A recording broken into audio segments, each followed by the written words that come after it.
Hi everyone, welcome back to another episode of Provident's Money Wisdom Podcast. I'm your host, Isaac, Client Advisor at Provident. Today's episode is the fourth chapter of our mini-series titled The Story of Our Clients' Wealth Journey. In our first episode, we talked about who our clients typically are, their concerns, and their need for a trusted wealth advisor. And in the second episode, we talked about the potential reasons for the lack of trust in the advisory industry and the need for sound wealth advice.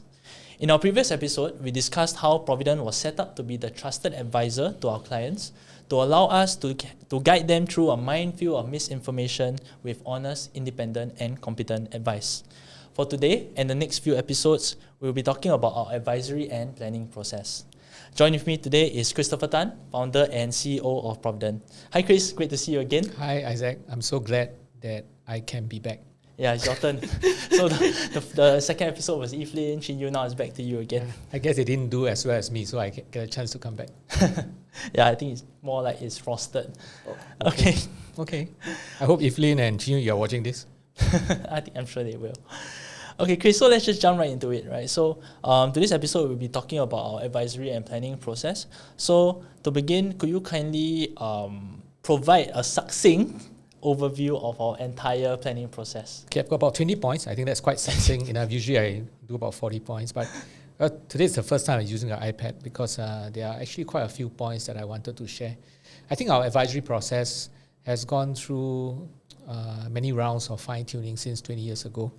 And the one thing that, although it has gone through many rounds of fine-tuning, the one thing that we have not changed is that it is always our belief that in our advisory process, we are helping our clients to first make life decisions before making financial decisions. As you know, this is what we believe in. Yeah. We believe that we don't start first by having a financial goal. We start first by knowing what are our life goals, and then we arrange our financial affairs to enable our life goals. And this is what we try to help our clients to do as well. And because these decisions, whether they be financial decisions or life decisions, I mean, they are very important decisions in our lives. I think it is important that our advisory process allows us to know our clients very well. It also allows them to know us very well. And our advisory process must allow our clients time to think through these decisions and make their decisions. And our advisory process must also continue to allow them time. And it's not just that initial advisory process, but the entire relationship with our clients. It must allow us the time and opportunity to know our clients very well in order to be able to advise them properly. So the Provident advisory process is not a quick process. In this era whereby people want things to be quick, like you told me to be succinct, see, you want it to be quick, where things are instant. At Provident, we believe that our advisory process should not be quick. We believe in a slow boil. Just like good soup, it takes a long time before you get something that is good, right? So the Provident process actually is a pretty long process. It takes at least 7 meetings over 2 months to complete it, right? So the first part of the meeting starts with the pre-discovery. It's not really officially a meeting, but we start first with pre-discovery. I mean, we can talk a bit about pre-discovery later. And then after we go into the second meeting or the first official meeting, that's the discovery. And after the discovery, then client comes back to us to meet us again for the third time, and that is the presentation of analysis. And then after that, they come back for another meeting, and that's the presentation of the recommendations, which we call the presentation of the wealth management plan, right? And after that presentation of the plan, the client goes back and they think about it before they come back for implementation, right? And after implementation, they're about 1.5 months, 45 days later, they come back for a 45-day meeting. And after that 45-day meeting, then there is the ongoing progress meetings. And progress meetings happens once a year or once in every 2 years, depending on the complexity of the cases. And this is just a standard advisory process because, Isaac, as you know, you're a client advisor yourself, that sometimes clients may have needs for advanced planning. For example, there is a need to set up a trust. There is a need to put up a will. They may have to go through, for example, LPA planning and other things, right? And that will involve more meetings than that. So you realize that it's a long process, Yeah. 7 meetings at least, and over 2 months before it's completed. And you realize as well that it takes about 2 to 3 meetings before clients even put in the first dollar investment with us. Yeah, that really goes on to the point I want to ask is that, as you shared earlier, there's at least 2 meetings that are conducted before we make any recommendations. So on a high level, what's the rationale behind this approach? I mean, typically when we look at the industry standard, the recommendation is made, if it's not in the first meeting, but in the second meeting. But why do we feel that there's a need for us to have 2 meetings before we make any recommendations? Yeah, you're right. And in fact, if you include the pre-discovery meeting, it's 3 meetings, before recommendations are made. And you're right to say that sometimes in our industry, I think we are too much in a hurry to ask clients to buy something and sign the dotted line and buy a product. But for us, I think we believe that in order for us to make a suitable recommendation, we really, really need to know the client very, very well, right? And that is why we have to have at least 2 to 3 meetings before we ask clients to even invest in anything or buy anything that we want them to buy. What do I mean by knowing the client really very well? So let me unpack that a bit. So firstly, we need to understand what is really important to him, what to him is a good life, what are his non-negotiable life goals. So that's the first thing we need to know very well. It takes time, actually, even for clients to know. What do you mean by non-negotiable life goals? Yeah, I did explain that actually in my last podcast with Amelia, because I wrote that article on how do you have certainty of returns, right? So non-negotiable life goals at Provident, we also call it the Ikigai goals, things that you must do. Because there are many, many things that in life that maybe you want to go and do or you want to achieve, but we know that it's impossible for us to be able to do everything and achieve everything. There must be a trade-off. And so it requires clients to sit down and think about all the things out there. What are those things that they must definitely achieve such that if today is the last day of their life, they look back and they can say that I've lived a full life, right? So that's what I mean by non-negotiable life goals. And I also explained in the previous podcast that there is a difference between life events and life goals. A lot of times in our industry, we hear of people saying that life goals are like retirement, funding of children's education. Well, at least at Provident, we don't think it that way. We think that those things are life events, right? And you and me, we have similar life events because one day you will have to retire, right? Yeah. And so we will have similar life events. We will all, eventually. I mean, like it or not, we all retire. Yeah. Whether forced retirement or you choose to retire at a certain age, we all retire because there will come a time whereby either nobody wants to hire us or we just cannot perform work anymore. But those are life events. Life goals can be things that are quite different between 2%. Some life goals, of course, are similar, but life goals are meaningful things. They are things that you do on a daily basis that gives you meaning. Right? So that's what I mean by non-negotiable life goals. Well, let me just go on, otherwise you say that I'm not succinct enough. Right? So we need to, like I say, spend time to understand really what's important to clients. What does it mean to them that they are living a good life? What are their non-negotiable life goals? We also need time to understand how much money he needs to be able to enable his life goals. We also need to know his relationship with money, his experiences in the past dealing with money, his experiences in investment, whether he had a good experience or bad investment experience. We need to know where he is today in terms of his financial situation and how much more he needs to do to be able to get to where he wants to be. I think it is only after we spend enough time really knowing the client, sometimes more than he knows himself. Many of our clients say that after our meetings, a lot of things they didn't even realize it themselves. I feel that it is only when we get to that stage, we get to that level, then we would be able to make a proper recommendation for him. And that's why the long process. Right. So let's dive a bit deeper into the initial meeting. So the shorter introductory meeting that we have with our prospective clients, which we call the pre-discovery meeting. Right. So could you elaborate the purpose of this meeting? I mean, of course, you shared like we want to understand them on a deeper level, but mostly happens in the discovery meeting, which we will talk about later. But what's the purpose of this initial 30 minutes meeting? Yeah, so the pre-discovery meeting, as you have mentioned, is about 30 minutes to 45 minutes. Sometimes it may drag on to an hour, quite unlikely. Yeah, but it's really the meeting whereby we try to understand what the client is looking for. What made them contact us, right? As you know, most of our clients, they contact us or it's through a referral.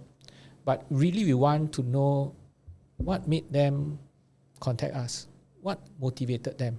Were there any concerns that they were trying to address? Are there any goals they were trying to achieve? So we want to know what's the motivation, because we want to know whether we can help them and we can add value. Not everyone that calls us, we feel that we can add value.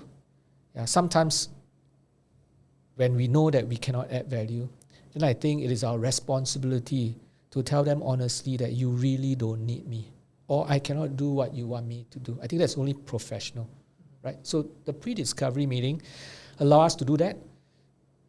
But it is also the meeting, the pre-discovery meeting, that opportunity for the clients to understand how we work, our processes, our fees. It is that meeting that they ask us any questions that they ask, because I cannot assume that just because I think that I can add value, that they will find us suitable. So that meeting is really a time to get to know each other, and well, if there is a match, great. We look forward to working with the client for a very long time. But if there is no match, I think it's better after the pre-discovery meeting that we go separate ways, because otherwise the whole experience may not be good in the long term if there is no match. Right. Could you give us an example of a prospective client or us that is a situation where we are not compatible? Yeah, so it could be that, for example, a client comes and the client really believes in actively trading the stock market, right? And he's looking for someone to coach him to do that, or he wants someone to manage it the way he believes. But that's not us. You know, we have always said that we don't believe that it is possible to time the market. And even if one can do it, they cannot do it consistently. For us at Provident, we are looking at an approach that gives the clients the highest probability of success, right? And trading and active, trying to guess where the markets are, is definitely not that kind of approach. But if the clients believe in that, then I think in the long term, it's going to be quite hard to work with each other.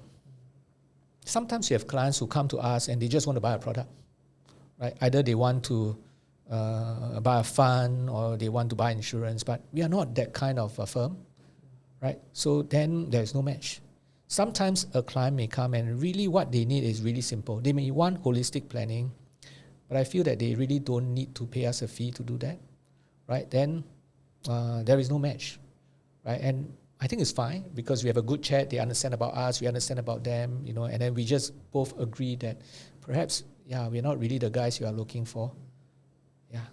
It's always important to remember that we have a lifelong relationship with them. That's right. So the compatibility is important. It's not transactional. They don't just meet us just for these 7 meetings and then it's done. We still have regular meetings.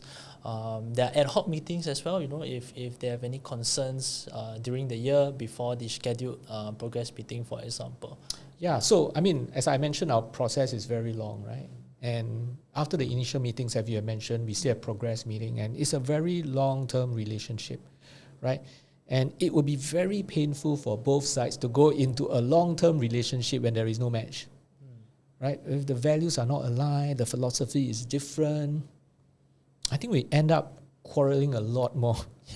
Trying to say who is right and who is wrong. It's not productive, right? So that's why we have the pre-discovery to establish whether there is a match. And if there is no match, then it's better to know that earlier rather than later. Right. So let's say there's a match, right? Let's say we are compatible with this prospective client and we mutually agree to schedule a discovery meeting, right? Which is typically about 2 hours long. So quite a commitment because typically it's held in our office, right? So, okay, before we go there, so is there any fees paid at this point yet, just for our listeners? Yeah. Of course, no. Of course, I'm just kidding. No, I mean at Provident we believe that if there is no work done, then we shouldn't be paid any fee. It's not just about that, but sometimes we refer clients out to other service provider who can do a better job than us. For example, I mean we have clients who may come to us and looking for a mortgage. They want to borrow money to buy a house. That's not what we do. And we refer them to our partners. Did we do any work? We didn't. We just basically refer them to our partners. And of course, before we refer them to the partner, we do quite a bit of due diligence to make sure that the partner that we are referring them, they share the same value as us, right? But after that, it's really no work. And if there's no work, then we shouldn't be paid. So even if our partners wants to pay us a referral fee, we tell them no, because we didn't do any work, right? So if you really want to pay us a referral fee, then you pay that to our clients, right? So it's not just about mitigating conflict of interest. I hope the listeners realize that it's just being principled, right? Because we didn't do any work. If we didn't do any work, then we should not be paid. So in the same vein, if a client comes and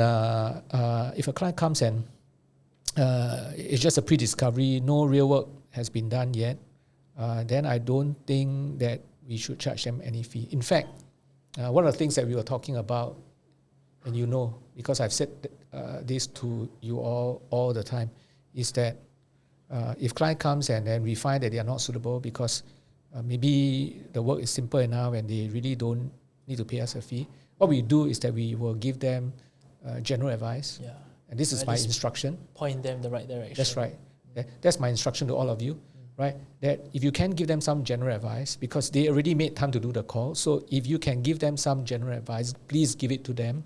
Then point them to the direction whereby they can get their problem solved. Right. We hope you are enjoying this episode and the podcast series so far. If this podcast has been beneficial to you, please give us a rating on Spotify, Apple Podcasts, or your favorite podcast platform. And if you are watching this on YouTube, do like this video and subscribe to not miss our future episodes. Thank you, and let's get back to the episode. Okay, so now that we are in the discovery meeting, right? And we have already uncovered their needs and concerns in the 30 minutes meeting, 30 minutes pre-discovery meeting. So, what do we discuss? What's the focus of the discovery meeting then?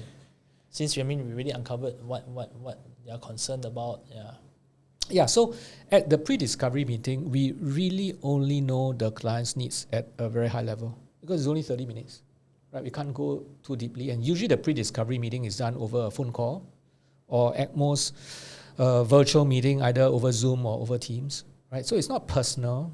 We don't see them physically. I mean, we see them virtually. Sometimes their spouse not there. Only one of them is there. So we don't really know them deep enough for us to make any recommendations yet, right? So we need to go a lot deeper. So through discovery questioning and contextual listening during the discovery meeting, we try to better understand, again, like I say, what are clients' non-negotiable life goals. I mentioned about that earlier on. That's done at the discovery. That's not done at the pre-discovery, right? After that, we try and understand their relationship with money, past and present. We try to understand the important relationships and how do they affect planning. Usually, of course, the important relationships will be their children, their parents, but sometimes even beyond that. Right? It could be a religious organization. It could be a charity that they are supporting, that they believe in. So important relationships, how it affects their planning. We also want to take discovery meeting to sort of like try and understand their level of understanding when it comes to investing. I mean, you do a lot of that, right? Yeah. Because this whole journey is a long journey. And the way we invest our approach, we feel that it's important for our clients to understand how we do it. And if the level of understanding is not there, it's fine. But we want to level their understanding over time up to a higher level, so that we become better partners when we invest in the markets. Yeah, some of them they trust us with they're willing to trust us with their money. That's right. Straight away, but we still feel that we should try to educate them a little about investing and what the specifics of what they are going into, even though they might not be as investment savvy. Yeah. I've been doing this for so long, right? I'll tell you, Isaac, that one of the things that I'm most afraid of is when someone I know say, I trust you. Don't need to tell me. I trust you. Just take my money and go and invest it. I'm afraid. Why? Because it's precisely because you trust me. I don't want anything along the way that happens that cause that mistrust. Simply because although we trust each other, but we may not have a common understanding on things, right? So even my best friend may come and say, hey, Chris, I trust you. I've known you for 30, 40 years, I'll still say, I'm really appreciative of the fact that you trust me. But I still need to make sure that you understand the way we invest. You understand the kind of instrument that we use, right? We understand how the behavior will be like of these instruments. I'm going to explain to you how your investment experience would be when you put in the $1, so that we are on the same page, right? So a discovery meeting, we take time to try and understand the level of understanding on investing. Of course, we take time to understand their current financial situation in terms of their balance sheet, their assets, their liabilities, their income expenses. We try to understand their financial needs in order to enable their life goals. We want to understand their aspirations for their families, their concerns, their worries. The discovery meeting is a time for many of our clients to share the deepest thoughts with us. Sometimes they share that a lot of things they talk about during discovery meeting, they don't even talk to that with their spouse on a day-to-day basis. And that meeting somehow is also a time for husband and wife to actually discover that's how they think. And last but not least, it is also the meeting, the discovery meeting, that in a way we want to know their expectation of us. I think that's very important because we want to make sure that we meet their expectations. So in short, we try to understand the client as deeply as possible. It's not just to make sure that the recommendations are right, but it's really about enhancing that working relationship with each other. I would need to unpack that a bit more. So let's say we understand them, we understand how they grew up with money, we understand the important relationships in their lives, what they like to do, what their interests are. Yeah. So how do we use all this information, for example? How do we use it for our planning work? Yeah, so I always like to use the medical practice as my analogy. Why? Because I'm sure, you have seen good doctors. How do you define a good doctor? A doctor that prescribes the correct treatment? Yes, of course. To me, that's hygiene, right? A doctor must prescribe the correct treatment. But it's, I think, beyond prescribing the right treatment. It is the approach in prescribing the treatment, because I know who you are, right?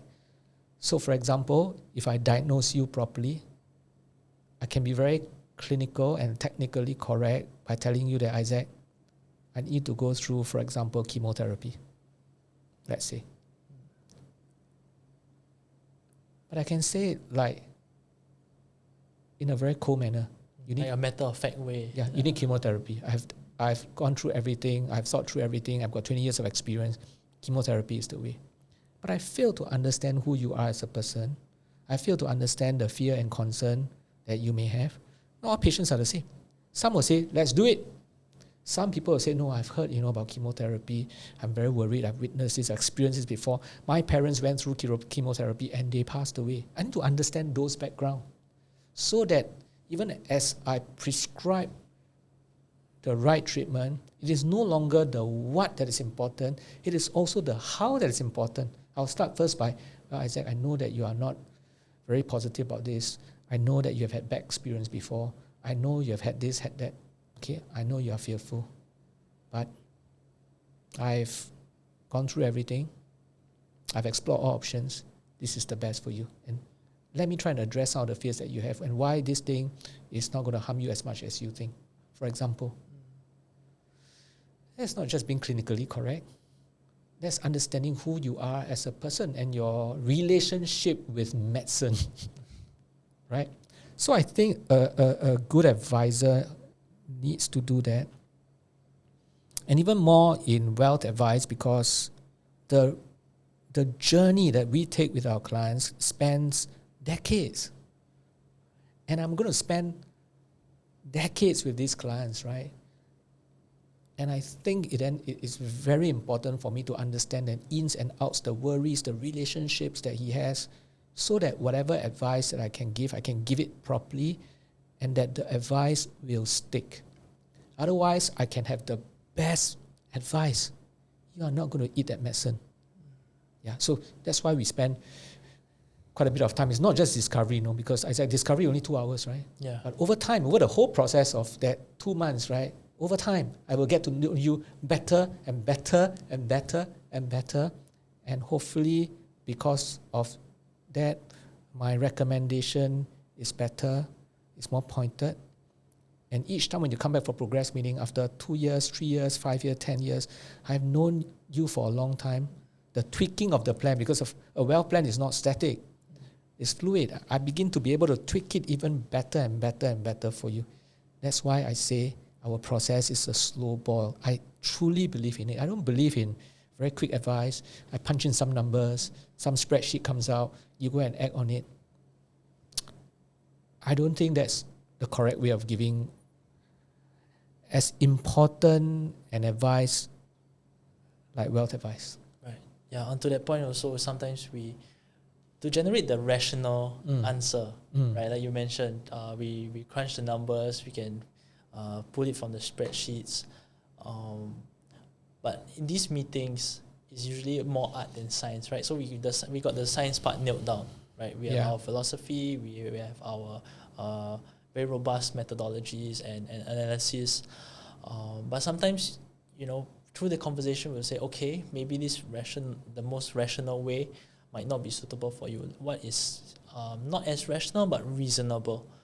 Trying to find something that perhaps the most rational way keeps them up at night when it comes to investing. For example, maybe it's too volatile for them, even though the numbers say that it's fine. But okay, what's reasonable? Yeah, I think that is also important. Yeah, and I have to repeat what I've said earlier because I truly believe in that at Provident, our approach is one whereby we want to give our clients the highest probability of success.